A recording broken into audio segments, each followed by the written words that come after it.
საერთაშორისო ბაზარზე დამკვიდრება მხოლოდ კარგი დიზაინით შეუძლებელია. საჭიროა სტრატეგიული მიდგომა და სწორი გაყიდვების მენეჯმენტი.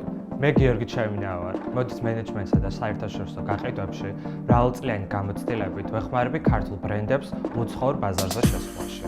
წლებია თანამშრომლობ შოურუმებთან და გლობალურ რიტეილერებთან, როგორიცაა Harrods-ი, Harvey Nichols-ი, Bloomingdale's-ი და ასე შემდეგ. მოლაპარაკებები, ბაზრის ანალიზი, შეკვეთები, ფასები, ეს არის იმ პროცესების მცირე ჩამონათვალი, რაც ბრენდის წარმატებას განსაზღვრავს. ამ ვორქშოპზე ვისაუბრებთ ბაიერებთან სწორად კომუნიკაციაზე, კოლექციის პრეზენტაციაზე, შოურუმის არჩევაზე. გეჩვენებთ რეალურ მაგალითებს, როგორც შეიძლება ადგილობრივი ბრენდი საერთაშორისო ბაზარზე მოხვდეს. ეს არის რეალური ინდუსტრიული გამოცდილება, პრაქტიკა და მნიშვნელოვანი ცოდნა. თუ გსურთ თქვენ ბრენდის ექსპორტზე გატანა და არ იცით საიდან დაიწყოთ, მაშინ ეს კურსი თქვენთვისაა.